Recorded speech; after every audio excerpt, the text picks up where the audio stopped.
recently, when we were doing some work with John Kenya, one of the comments he made really sort of struck me anyway, which is, about 4 or 5 years in and seeing lots of collective impact efforts springing up everywhere on a whole range of issues.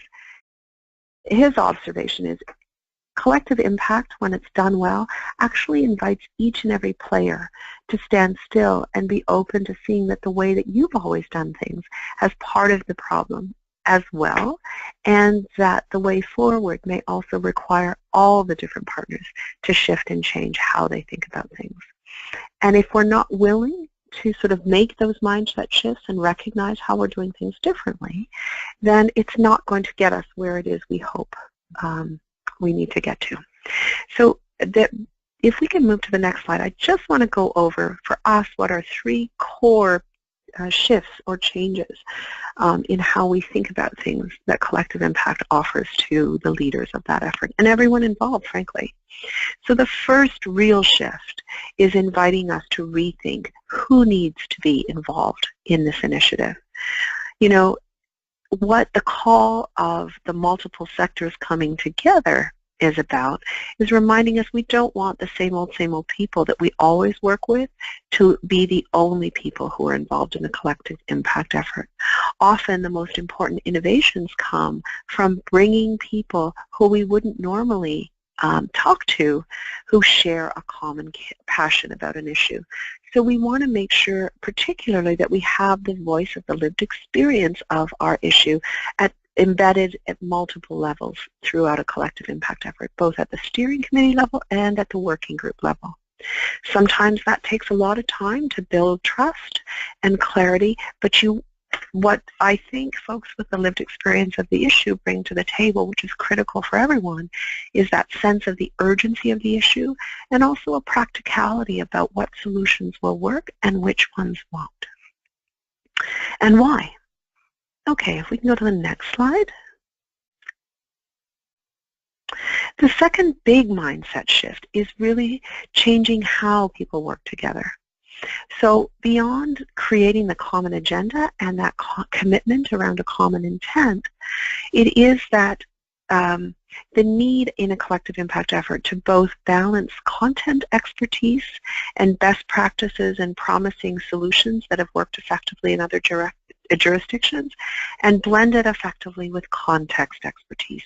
So those are the people in that particular community or who live with that issue who can help to shape and redefine a promising practice from somewhere else in ways that it will actually work and make sense in your community.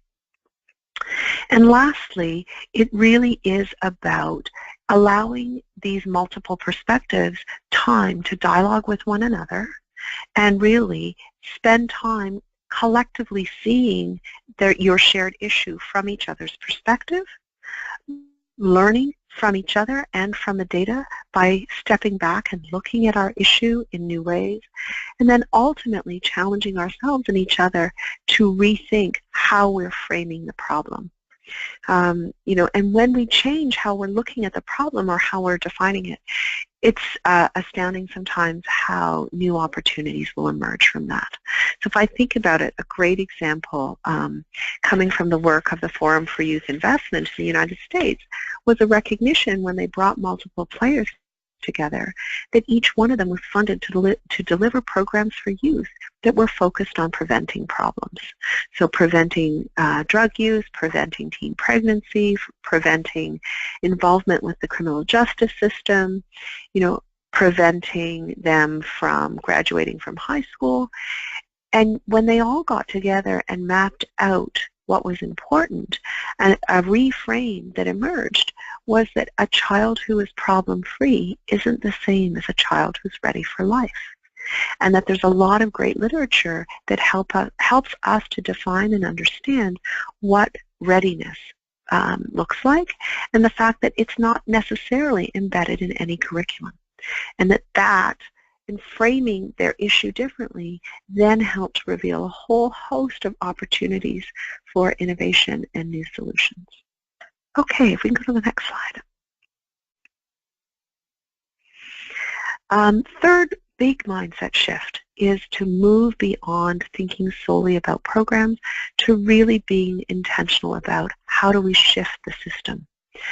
So, part of the tension, it's big aha in some ways, in the past we've often funded programs and been frustrated that the system hasn't changed.